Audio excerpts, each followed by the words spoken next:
참 오랜만에 어제 황교안 전 총리가 화제가 됐습니다. 그렇더라고요. 지난 5월 대통령 권한대행을 마치고 퇴임한 이후에 한동안 조용히 지내는 것 같았는데 어제 갑자기 SNS에 자신과 관련된 언론 보도를 이건 가짜뉴스다 이렇게 정면으로 비판하는 글을 올렸습니다. 맞습니다. 오랜만에 다시 등장한 황교안 전 총리. 이 뉴스의 행간을 좀 살펴볼까 합니다. 가짜뉴스를 비판하면서 다시 등장했어요. 무슨 얘기였냐면 성균관대 동문들이 자랑스러운 성균인으로 황교안 전 총리를 선정한다라는 뉴스까지는 나왔는데 예. 그것하고 관련이 있는 겁니까? 예, 맞습니다. 황 전 총리가 어제 이제 페이스북에 다분히 감정 섞인 글을 올렸는데요.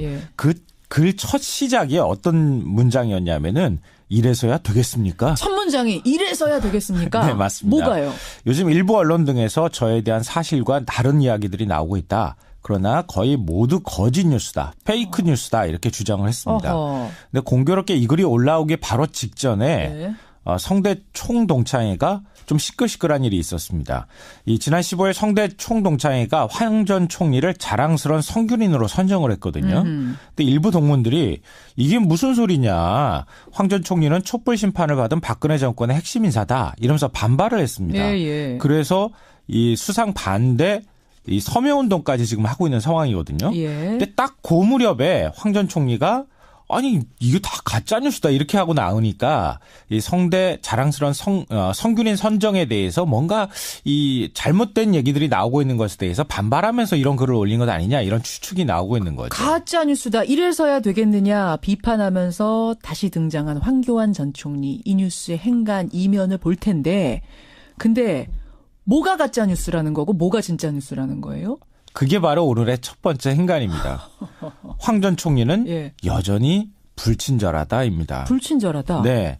황 전 총리 대통령 권한대행 시절에 과잉 의전 논란도 많았잖아요. 너무 좀 뻣뻣하다. 너무 고압적인 자세를 보였다. 이런 지적을 받았는데 제가 볼 때는 아직도 그 태도를 버리지 못한 것 같습니다. 방금 전에 말씀하셨던 것처럼 SNS에 가짜뉴스에 속지 말라. 이래서야 되겠습니까? 이렇게 얘기했다 그러면 뭐가 가짜뉴스인지 얘기해야 되잖아요. 저는 이제 성균관대에서 성균인상 준다는 게 가짜라는 건지 뭐가 가짜라는 건 아니 논란이 벌어진 게 가짜라는 건지 어디가 가짜인 거예요? 없어요. 그 얘기가. 몰라요? 예. 김성환 씨도 모르는 겁니까? 저도 몰라요. 왜냐하면 황 전 총리 글을 보면은 그냥 그 의혹 거기에 대해서 국회 질의답변 과정에서 내가 진상을 다 말했다. 그러면서 국회 방송 사이트를 링크 걸어줬어요. 국회 방송 사이트를? 예. 근데 국회 방송 사이트 들어가서 알아서 찾아보라는 거예요. 아니, 뭐가 가짜인지, 뭐를 반박하고 싶은지 내용이 없어요. 그러니까 뭔가 하고 싶은 이야기가 있었던 것만은 분명한데 그게 뭔가 정확하게 짚어주질 않는 불친절함이 느껴졌다. 이 말씀. 네, 맞습니다. 두 번째 행간이요. 두 번째 행간은 정치한다는 오해 사기 딱 좋다입니다. 이건 무슨 말씀이세요? 우리 사회에서 사회적인 평판에 가장 예민한 집단이 어딜까요? 정치인들이죠. 그렇죠. 정치는 언론 보도에 죽고 살거든요. 근데 이상하게 황 전 총리가 비슷한 패턴을 보이고 있습니다. 그러니까 황 전 총리가 언론 보도를 비판한 게 이번이 처음이 아닙니다. 5월에 이제 퇴임한 직후에 저 퇴임합니다 이러면서 글 올리고 난 다음에 벌써 5번째 언론 보도에 반박성 글을 올렸습니다. 어떤 거였었죠? 5월 20일이었는데요. 한겨레 신문이 왕이 뒤통수 친 황교안 언급하며 사드 압박. 그러니까 예를 들어서 중국에 가가지고 그러니까 사드 문제에 대해서 제대로 언급 안 하고 난 다음에 사드 덜컥 배치하고 나서 중국이 굉장히 불쾌했다 이런 얘기예요. 근데 이거 사실과 다르다. 이런 장문의 반박성 글을 올렸고요. 5월 30일에는 세월호 사건 수사 방해 의혹이 제기가 됐는데 이때 글머리가 참으로 안타깝습니다. 이거였습니다. 이것도 허위사실이라고 반박했고요. 7월에는 국정원 댓글 사건 수사 방해 의혹이 나왔는데요. 이것도 글머리가 뭐였냐면은 황망합니다. 이거였습니다. 그리고 또 이번에 반발을 했거든요. 그러니까 물론 황 전 총리가 억울해할 수는 있다고 생각을 하는데 자신의 평판에 이렇게 예민한 반응을 보이면서 정반대로 박근혜 정부 시절에 탄핵이 이루어졌는데 이 부분에 대해서 반성하거나 성찰하는 글은 전혀 없습니다. 이런 걸 보면은 정치인들이 아마 해석할 때는 정치한다는 오해사기 딱 좋다는 얘기가 나올 수밖에 없을 것 같습니다. 마지막 행간이요? 마지막 세 번째 행간은 정치는 기다리는 게 아니다입니다. 이건 또 갑자기 왜 나오는 얘기입니까? 어제 황 전 총리가 올린 글 보면은요. 아주 흥미로운 대목이 나옵니다. 어떤 거요? 언론 보도를 반박한 다음에 미래로 나가겠습니다. 이런 글이 등장합니다. 미래로 나아가겠습니다라는 메시지. 네. 그러니까 이걸 정치권에서는 지방선거 앞두고 날 좀 호출해 주십시오. 나 정치하고 싶거든요라고 하는 메시지를 담은 문장이다. 정치권에 어필을 하는 메시지였다. 네, 맞습니다. 그렇게 보세요. 그런데요, 잘 아시다시피 정치는 기다리는 게 아닙니다. 만약 하고 싶다면 꽃가마 태워서 데려가 달라 이렇게 얘기하는 게 아니고요. 내가 정치에 대해서 뛰어들고 험한 길도 질척거리는 길도 내 스스로 개척하겠습니다라고 얘기하는 게 그게 맞다는 겁니다. 가짜뉴스라고 비판하며 다시 등장한 황 전 총리 오늘의 행간 수고하셨습니다. 네, 고맙습니다. 서효수님, 그런데요, 바른정당과 국민의당은 이념 지향이 다른데 통합이 가능할까요? 반대합니다 하시는 분이 있는가 하면 지지한다, 찬성한다는 이야기도 들어오고 국민의당 지지자들 사이에서도 역시 의견이 분분하네요. 다시 등장한 황교안 전 총리 이 뉴스의 행간 이면을 볼 텐데 근데 뭐가 가짜 뉴스라는 거고 뭐가 진짜 뉴스라는 거예요? 그게 바로 오늘의 첫 번째 행간입니다. 황 전 총리는 여전히 불친절하다입니다. 불친절하다? 네. 황 전 총리 대통령 권한대행 시절에 과잉 의전 논란도 많았잖아요. 너무 좀 뻣뻣하다. 너무 고압적인 자세를 보였다 이런 지적을 받았는데 제가 볼 때는 아직도 그 태도를 버리지 못한 것 같습니다. 방금 전에 말씀하셨던 것처럼 SNS에 가짜뉴스에 속지 말라. 이래서야 되겠습니까? 이렇게 얘기했다 그러면 뭐가 가짜뉴스인지 얘기해야 되잖아요. 저는 이제 성균관대에서 성균인상 준다는 게 가짜라는 건지 뭐가 가짜라는 건 아니면 논란이 벌어진 게 가짜라는 건지 어디가 가짜인 거예요? 없어요. 그 얘기가. 몰라요? 예. 김성환 씨도 모르는 겁니까? 저도 몰라요. 왜냐하면 황 전 총리 글을 보면은 그냥 그 의혹 거기에 대해서 국회 질의답변 과정에서 내가 진상을 다 말했다. 그러면서 국회 방송 사이트를 링크 걸어줬어요. 국회 방송 사이트를? 예. 근데 국회 방송 사이트 들어가서 알아서 찾아보라는 거예요. 아니, 뭐가 가짜인지, 뭐를 반박하고 싶은지 내용이 없어요. 그러니까 뭔가 하고 싶은 이야기가 있었던 것만은 분명한데, 그게 뭔가 정확하게 짚어주질 않는 불친절함이 느껴졌다, 이 말씀. 네, 맞습니다. 두 번째 행간이요. 두 번째 행간은 정치한다는 오해 사기 딱 좋다입니다. 이건 무슨 말씀이세요? 우리 사회에서 사회적인 평판에 가장 예민한 집단이 어딜까요? 정치인들이죠. 그렇죠. 정치는 언론 보도에 죽고 살거든요. 근데 이상하게 황 전 총리가 비슷한 패턴을 보이고 있습니다. 그러니까 황 전 총리가 언론 보도를 비판한 게 이번이 처음이 아닙니다. 5월에 이제 퇴임한 직후에 저 퇴임합니다 이러면서 글 올리고 난 다음에 벌써 5번째 언론 보도에 반박성 글을 올렸습니다. 어떤 거였었죠? 5월 20일이었는데요. 한겨레 신문이 왕이 뒤통수 친 황교안 언급하며 사드 압박. 그러니까 예를 들어서 중국에 가가지고 그러니까 사드 문제에 대해서 제대로 언급 안 하고 난 다음에 사드 덜컥 배치하고 나서 중국이 굉장히 불쾌했다 이런 얘기예요. 근데 이거 사실과 다르다. 이런 장문의 반박성 글을 올렸고요. 5월 30일에는 세월호 사건 수사 방해 의혹이 제기가 됐는데 이때 글머리가 참으로 안타깝습니다. 이거였습니다. 이것도 허위사실이라고 반박했고요. 7월에는 국정원 댓글 사건 수사 방해 의혹이 나왔는데요. 이것도 글머리가 뭐였냐면은 황망합니다. 이거였습니다. 그리고 또 이번에 반발을 했거든요.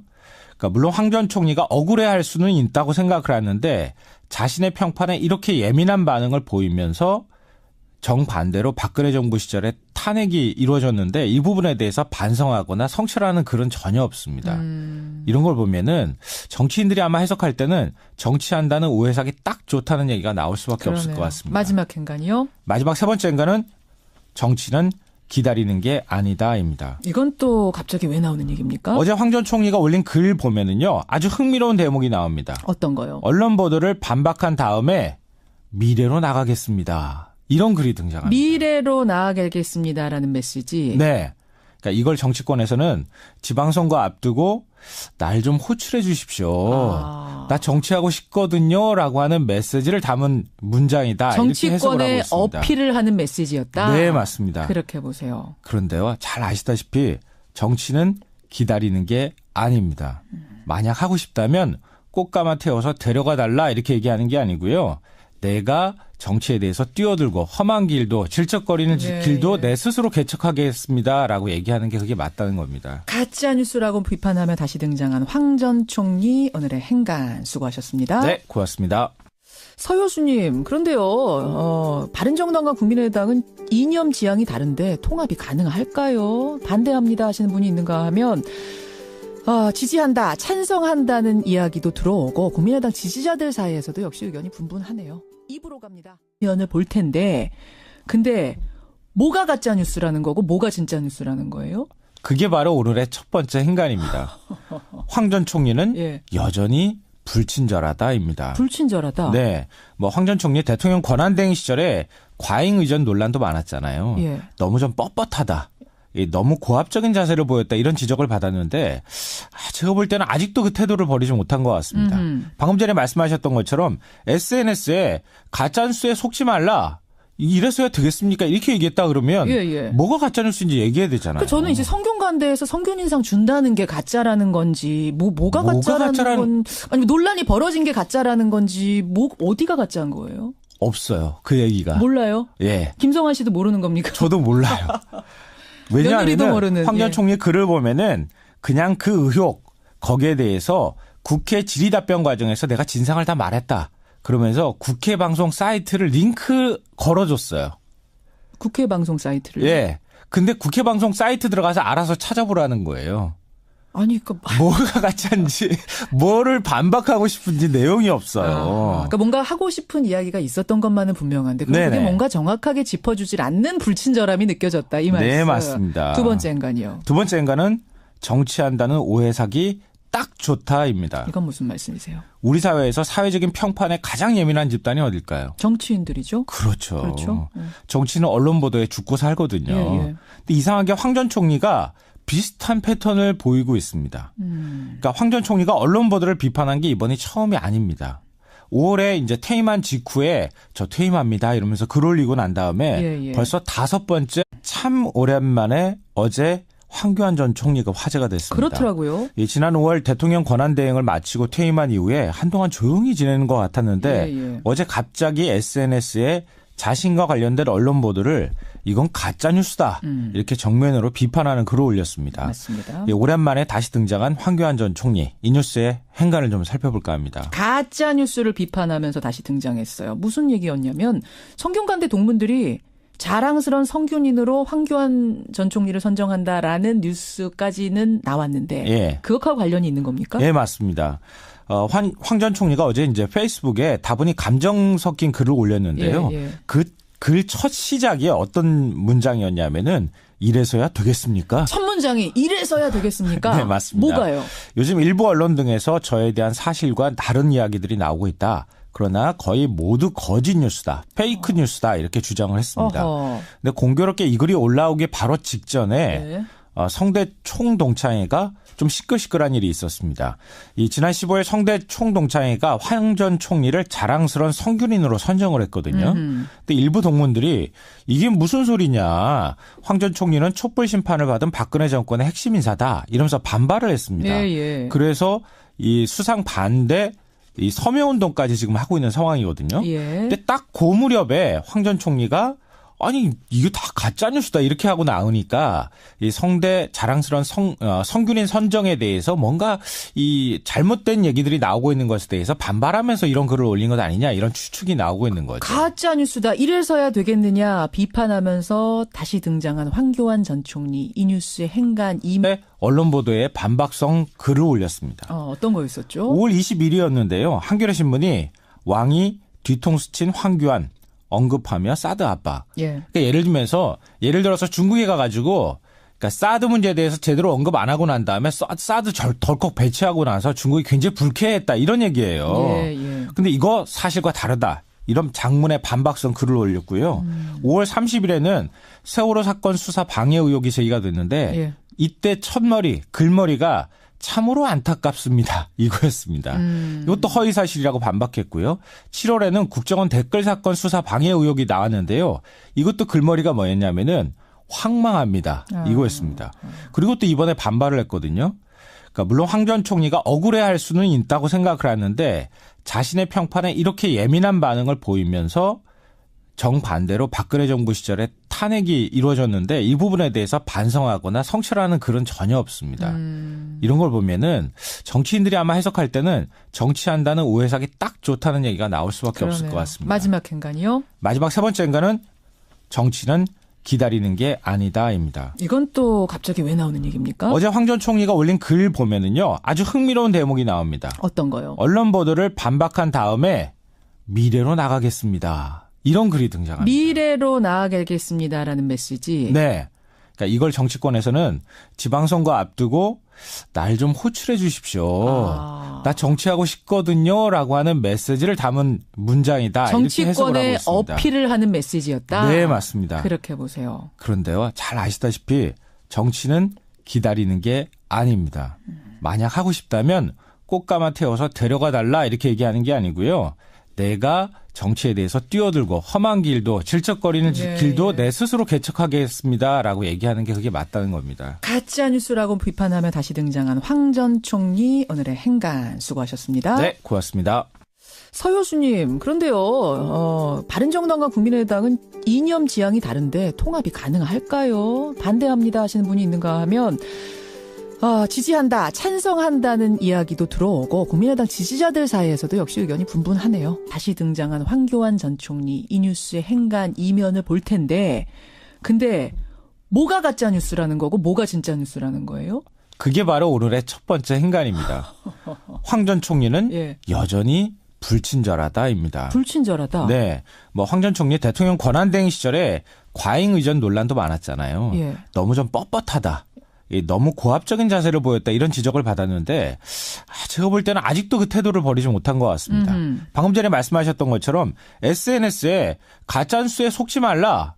이래서야 되겠습니까? 이렇게 얘기했다 그러면 뭐가 가짜뉴스인지 얘기해야 되잖아요. 저는 이제 성균관대에서 성균 인상 준다는 게 가짜라는 건지 뭐가 가짜라는 건 아니 논란이 벌어진 게 가짜라는 건지 어디가 가짜인 거예요? 없어요. 그 얘기가. 몰라요? 예. 김성환 씨도 모르는 겁니까? 저도 몰라요. 왜냐하면 황 전 총리 글을 보면은 그냥 그 의혹 거기에 대해서 국회 질의답변 과정에서 내가 진상을 다 말했다. 그러면서 국회 방송 사이트를 링크 걸어줬어요. 국회 방송 사이트를? 예. 근데 국회 방송 사이트 들어가서 알아서 찾아보라는 거예요. 아니, 뭐가 가짜인지, 뭐를 반박하고 싶은지 내용이 없어요. 그러니까 뭔가 하고 싶은 이야기가 있었던 것만은 분명한데, 그게 뭔가 정확하게 짚어주질 않는 불친절함이 느껴졌다, 이 말씀. 네, 맞습니다. 두 번째 행간이요. 두 번째 행간은 정치한다는 오해사기 딱 좋다입니다. 이건 무슨 말씀이세요? 우리 사회에서 사회적인 평판에 가장 예민한 집단이 어딜까요? 정치인들이죠. 그렇죠. 정치는 언론 보도에 죽고 살거든요. 근데 이상하게 황 전 총리가 비슷한 패턴을 보이고 있습니다. 그러니까 황 전 총리가 언론 보도를 비판한 게 이번이 처음이 아닙니다. 5월에 이제 퇴임한 직후에 저 퇴임합니다 이러면서 글 올리고 난 다음에 벌써 5번째 언론 보도에 반박성 글을 올렸습니다. 어떤 거였었죠? 5월 20일이었는데요. 한겨레 신문이 왕이 뒤통수 친 황교안 언급하며 사드 압박. 그러니까 예를 들어서 중국에 가가지고 그러니까 사드 문제에 대해서 제대로 언급 안 하고 난 다음에 사드 덜컥 배치하고 나서 중국이 굉장히 불쾌했다 이런 얘기예요. 근데 이거 사실과 다르다. 이런 장문의 반박성 글을 올렸고요. 5월 30일에는 세월호 사건 수사 방해 의혹이 제기가 됐는데 이때 글머리가 참으로 안타깝습니다. 이거였습니다. 이것도 허위사실이라고 반박했고요. 7월에는 국정원 댓글 사건 수사 방해 의혹이 나왔는데요. 이것도 글머리가 뭐였냐면은 황망합니다. 이거였습니다. 그리고 또 이번에 반발을 했거든요. 그러니까 물론 황 전 총리가 억울해할 수는 있다고 생각을 하는데 자신의 평판에 이렇게 예민한 반응을 보이면서 정반대로 박근혜 정부 시절에 탄핵이 이루어졌는데 이 부분에 대해서 반성하거나 성찰하는 글은 전혀 없습니다. 이런 걸 보면은 정치인들이 아마 해석할 때는 정치한다는 오해사기 딱 좋다는 얘기가 나올 수밖에 없을 것 같습니다. 마지막 행간이요? 마지막 세 번째